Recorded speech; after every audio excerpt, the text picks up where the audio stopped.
What's up, you guys? Here are 10 things you need to know if you're starting out as a freelance photographer. Let's get right into it.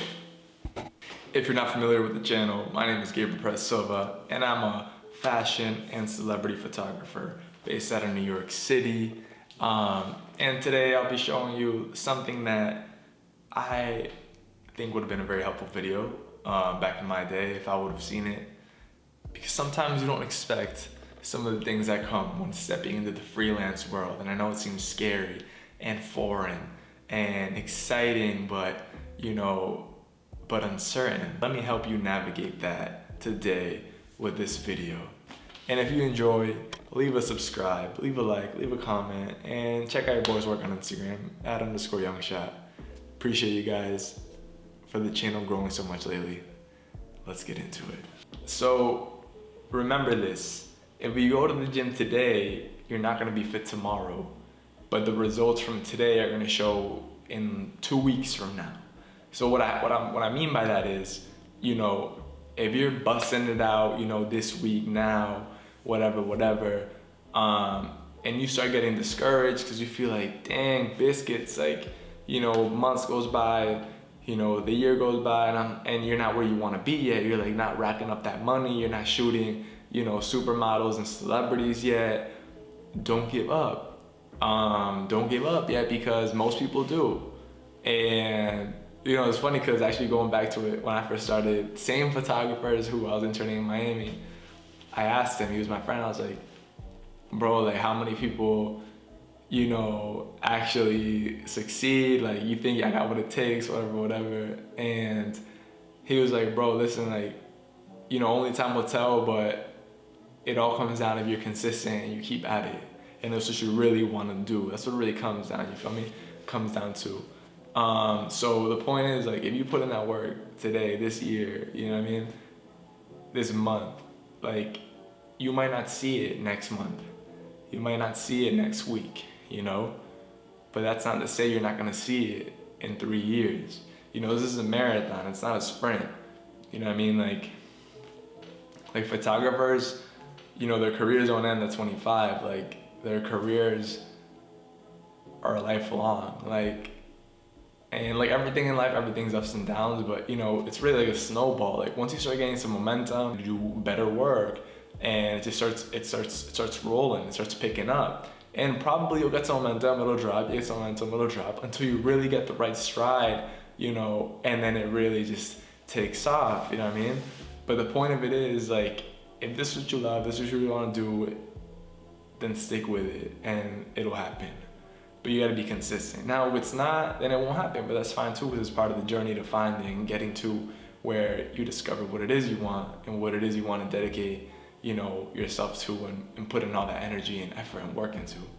But the point of this tip, analogy, and conversation piece is that, again, if you do the work today and you don't see the results tomorrow, don't be discouraged, because it doesn't mean it won't happen. If anything, use it as motivation to go even harder and smarter, not just stronger, because you don't want to just keep busting out a method that isn't working.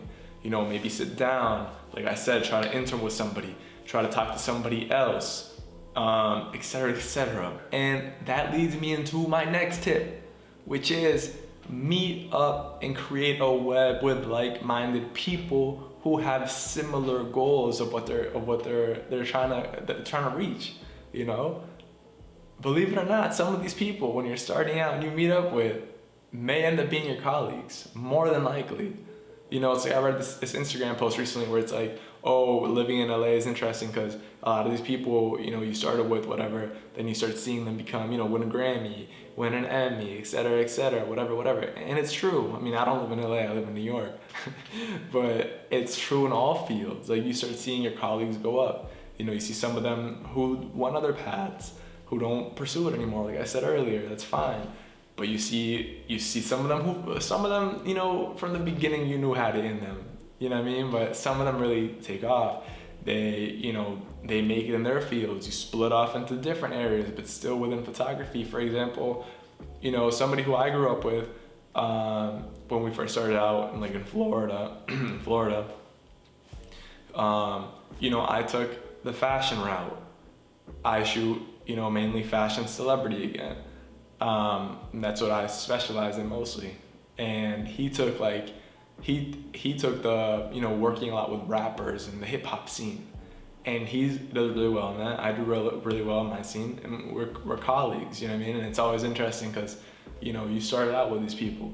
You know, and another one of those people I started out with, he now has the first Black-owned film shop in Brooklyn, you know what I mean? So, and a lot of these people, you know, that you meet and meet in these certain areas and gatherings, because the best way to meet and network with people is in events. Places where you can meet other like-minded and goal-oriented people. And obviously, you know, it's harder to go to these events or be invited or whatever when you're first starting out and don't have as many connections. But there are events and gatherings and galleries for people who are first starting out and are just interested. You know what I mean? Even going to local college galleries. You know, you might not meet the next Helmut Newton at one of these things, or, you know, or the next like editor of Vogue, but you never know. And these people will lead you to other people, and it'll just, you know, keep growing that web, and not even just the web, but more of you surrounding yourself with people who are in the same thing. You know, especially if you came from a background like me where art was not a thing at all. Like my background will have no art or anybody artistic in it.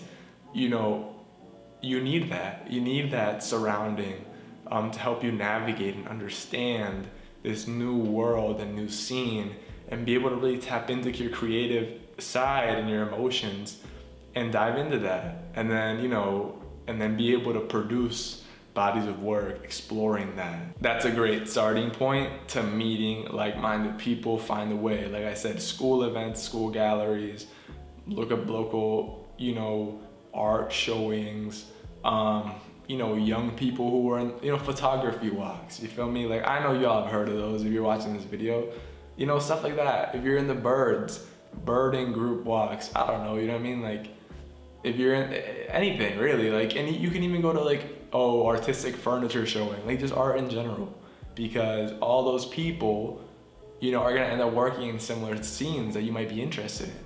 Look, a lot of the reason people go to art schools, I mean, aside from the obvious, where the actual like beneficial areas are really because of the hands-on the equipment they get and the people they meet, who end up becoming also, you know, important figures in those communities and in the scenes and stuff. And I'm talking about like, you know, the real art programs, not just like, you know, some random school somewhere that has a small art program or whatever. Then, you know, that's really the main reason people go to art school and the real benefit that you could get from it. Other than that, you don't really need it. I'm not saying that education isn't great, but I'm talking about like for art portfolio, et cetera, et cetera, et cetera. So, you know, you can do that just looking up where these things are happening. You know what I mean? I know there's an art district where you guys live, and if there isn't, like, I know there's schools, I know there's other people who are interested in this stuff. Only more and more people want to become photographers or things in the art scene, makeup artists, hairstylists, et cetera, et cetera, et cetera, in the recent times. So I know you can do it. Or honestly, even on Instagram, yo, like, you know, follow, comment, support other youngsters in your area who are on the come up, other photographers. Link up with them, you know what I mean? Like hang out, talk about whatever it is you want to do, photography, you know, build with them. Building is important, dude. Building is important. Y'all want to go up together, you know, and to have a team, you know, because this industry is very, you know, all around, not just fashion, but in general, like the freelance life is very stressful. There's a lot of points of low points. You know, there's a lot of things that come with it. A lot of pros, but a lot of cons too. So it is a fact that more artists have more emotional, you know, problems. So I'm getting a little bit off track now, but you know, build a community, build a team. That's one of the most important things that you're gonna have on your journey to be able to succeed in what it is you're chasing. In this case, a photography career. My next tip, and this ties into my first tips about knowing what makes sense for doing work for free. Be aware of the person who talks a lot but doesn't walk a lot. Because there's a ton of people, and it still happens to this day, who will sit there talking about, oh, you know, can you shoot my client for this? Can you do this for me? Can you do that? Oh, it'll be a great opportunity to, you know, to meet for this, or it'll get you this good exposure, or this could lead to, you know, you guys working on this together. But you gotta know, you know, because there's some people where it's obvious. Like, and I mean, I'm better at spotting it out because I've been doing this for a while. But I mean, it's in general. Some people have more like a better, you know, radar of like what people are just trying to, you know, like lead them astray and just concoct these stories versus, you know, the real deal, you know what I mean? And you just gotta be able to decipher and be aware of who's just like, you know, or who's just spewing all this nonsense and trying to convince you when all they want is the free work, you know what I mean? And you gotta know what makes sense and what doesn't. Because some of the things these people say, like, it's not, you know what I mean, they're just talking a lot, but they don't have the actual, I read another thing on Instagram recently where it's like, you know, if you doubt yourself, like have enough work done or enough stuff done where like, you know, you can just look at that and be like, yo, I am that guy. Like, I may not like remember right now, but it's right there, like it's done. It's, you know, you can't deny it, you feel me? Even if you don't feel it, it's like, damn, I did that. Like, you know what I mean? And it's kind of like people who just talk a lot but don't have anything to prove or show or validate all the nonsense they're spewing. You know what I mean? Like, if you already have a bad feeling, like, yo, they might not be who they are, they might not be able to live to the promises they're giving. And on top of that, they don't have anything to prove, you know, any validation to their work or their statements, then keep it moving. You know, it's not worth it. Listen to your gut feelings a lot of the times, like what is worth giving that, you know, energy and time and collaboration to, and knowing who's just like taking you on the high road, you know what I mean? Like giving false promises, and, you know, because you don't want to get scammed either, which happened. It happened a few times, you know what I mean, when we're starting out. Like, you don't want all that. And, you know, especially for starting out people, if y'all want me to like give you guys free templates I have a free model release template, I think. But I definitely think I have like a free contract template, maybe, probably. I might have to check, but if y'all want those, let me know. Maybe I can add them in somewhere for y'all to download for free, because that could be helpful. And now the last and final tip, but definitely not the least, or not as important as others, because probably just as, if not more important than the others, is believe in yourself / take care of yourself. Because number one, if you don't believe in yourself, nobody will. Especially at the beginning. Because at the beginning, everybody's against you. Everybody's against you at the beginning. You know what I mean? You usually don't have support from friends, family, none of that. You know, it's probably people from your hometowns, your colleges laughing at you. You know, oh, who does this schmuck think he is? You know, like, oh, taking on this lifestyle, want to be this, want to be that, whatever.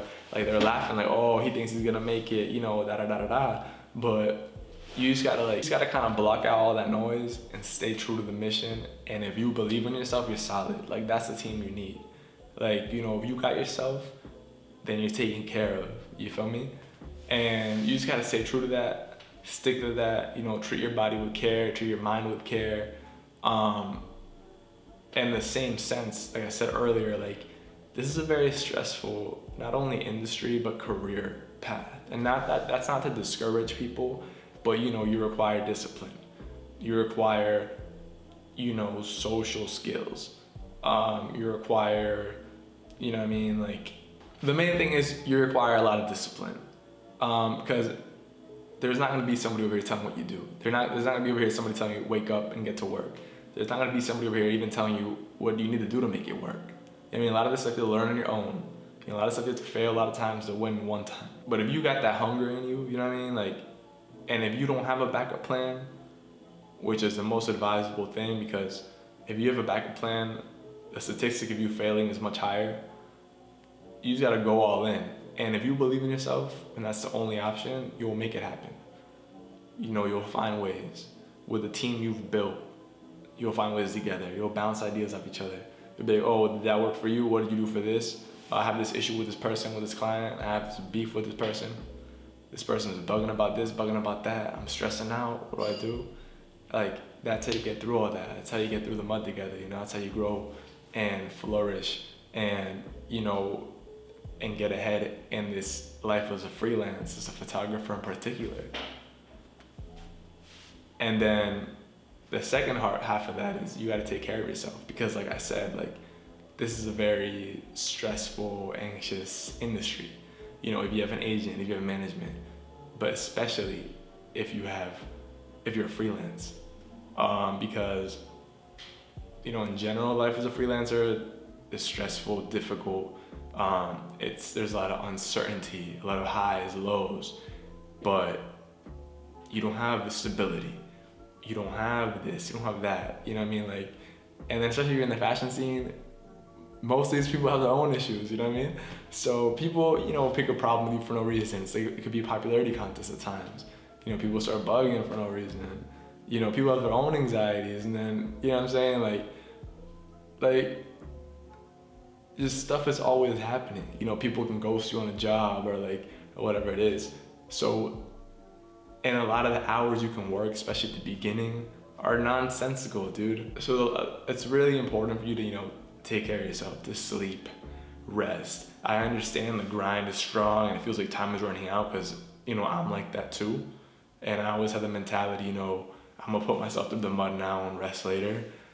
But like, there's always higher to go. And if you just keep with that mentality, you'll never rest. So it's good to, like, you know, get to it, put your head in the game, like, you know, nose the book, you know, hands on the stands, you feel me? But you also gotta make time for yourself to rest and decompress and, you know, get out of the city, touch some nature, make time for your friends, like, you know, have a support system, go to breathing class, you know what I mean? Like, you can't neglect these things because, you know, and I know it's easier said than done because it's expensive or it just takes time or whatever it is, because, you know, at the end of the day, like, if you destroy yourself in the process, you know what I'm saying, like, and nothing's left, you know, it doesn't make sense to ignore these things, you know what I mean? Like, my first year in New York, dude, like, I gained a lot of weight. Like, my mental state, like, crashed. There's been multiple times my mental health has crashed, like, because of a lot of stress factors. You know, luckily I'm better at managing stuff now, and I'm in good shape now, you know. but you feel me? And I know my body needs what, you know, obviously, you know, there's still a lot more work to be done, but it's like, these are things that I completely neglected when I first got here, because I didn't even have where to stay. I was couch hopping. I was eating the cheapest yogurt and nonsense, you know. I wasn't working out. All these things that, you know, you don't want it to come back and bite you, you know, in the rear end later on. And then you end up back from zero or something. You just gotta move back home to Kentucky, where you came from, and spend the next 7 months on the couch recovering, you know what I'm saying, well, like, living with your family because you got depressed in New York City or whatever, you feel me? Like, not saying that happened to you, you can't come back, you feel me? You gotta, and that didn't happen to me, but, you know, you gotta take care of yourself, dog, you feel me? Like, for a long time, until you build a team, until you know, get a place where you're more comfortable, like, it's gonna be you as a whole team, you feel me? So you got this, I believe in you, you gotta believe in yourself. Don't let the haters, and that includes family or anybody, discourage you, because a lot of times they don't mean it like that, they don't want you to think like that. But, you know, I'm gonna give a quick little thing before I say that. Not going off on a tangent, but unless you leave your crib, unless you leave your hometown, unless you leave your circles or where you're from, you won't be able to, you know, individuate. And you need that, especially in your younger years, in younger 20s, et cetera, et cetera. You need to leave your hometown, you need to leave your circle, you need to leave your house, because that's the only way you're gonna really discover your own thoughts, your own feelings, your own person. And that is so important to you as an individual, but incredibly important as an artist. And for you to decide what career and what path you want to take and what person you want to become and who you are. Because if you stay in that, you feel me? If you stay in your Kentucky circle, you know what I mean? You'll never be able to escape those thoughts. Even if you think you have your own thoughts, you know, by science and psychology and everything, you don't, because a lot of that, you know, continuing to hear the same things, it starts going in your head, and you start thinking it, etc., and you start double questioning all that. So again, believe in yourself. Thank you guys for watching the video. Sorry for my going off the tangent, whatever. Support your boy, hit the like, subscribe, and check out my work on Instagram _YoungShot. And again, leave a comment and tell me what worked about the video, what you enjoyed, what you agree with, what you don't, and what you want me to talk about on future videos. And if you haven't seen all the behind the scenes videos I've uploaded lately, check them out. There's some cool ones and cool ones coming soon. Bye.